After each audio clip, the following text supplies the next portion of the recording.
Olá, tudo bem? Aqui é o professor Katsuhiro, professor de física, e vou ficar com vocês ao longo do curso falando sobre mecânica principalmente, que é a parte de forças, a parte de energia, e vai ser bem a base para falar sobre as outras matérias também, as outras frentes, até porque o professor da frente 2, por exemplo, vai falar sobre força elétrica e vai usar coisinhas que eu vou ensinar aqui para vocês também. Na aula de hoje, a gente vai começar falando da base da física, uma das coisas mais importantes, talvez uma das aulas mais importantes do nosso curso, pelo menos na física. A gente vai falar sobre as grandezas escalares e as grandezas vetoriais. Chega aqui comigo. Bom, grandeza escalar, naturalmente, você já tem uma ideia do que é. São grandezas que a gente vai descrever somente por uma intensidade, um número, 5, 10, 15, e uma unidade, 5 o quê? Quilo, tonelada, arroba, libra. Grandezas físicas, coisas que a gente consegue medir, sempre vai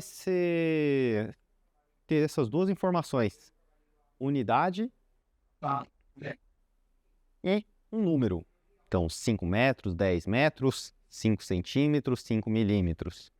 E o que são as grandezas escalares? São as grandezas que eu só preciso dessas duas informações, já é suficiente.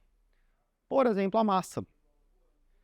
Eu tenho 90 quilos, meu amigo tem 50 quilogramas, um boi com 500 quilogramas, tantos arrobas. Não preciso falar direção e sentido, por exemplo.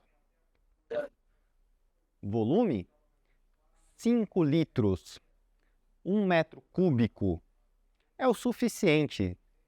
300 ml, você já sabe qual que é o volume que te aguarda ali na latinha de suco de refrigerante. Uma outra unidade, que é escalar, é o tempo. A partir do momento que você falou 5 segundos, já está determinada a informação. Ó, vai ser 5 segundos e pronto. 10 minutos, pronto. Te falei número e a unidade. Finalmente, a energia. Quanto de caloria que tem nesse meu prato, nesse meu sanduíche? Ó, tem 300 calorias. Já te dei número e unidade, acabou. Essas grandezas escalares, vocês estão bem mais habituados a trabalhar com elas. Tem um outro tipo de grandeza que a gente chama de vetorial. E a gente precisa de um pouquinho mais de informação. As grandezas vetoriais, elas precisam do quê? Número, unidade, uma direção e sentido. Direção e sentido, como assim?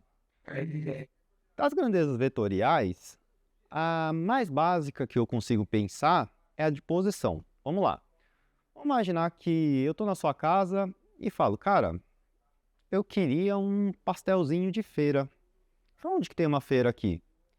Aí você me responde, ó, tem uma feira a 100 metros da minha casa. Bom, 100 metros para a direita? 100 metros norte? 100 metros sudoeste? Repara que se você fala somente a unidade e o número, não é mais suficiente para eu saber exatamente a posição. Então, a posição não posso trabalhar como se fosse uma grandeza escalar. Eu preciso de uma direção e sentido. Por quê? Toda essa circunferência me dá uma distância de 100 metros. Só que para eu falar, olha, está nesse lugar, está nessa posição, eu preciso determinar também direção e sentido. Nesse caso, ó, você teria que ir no sentido noroeste e caminhar por 100 metros. Ali você vai encontrar a feira.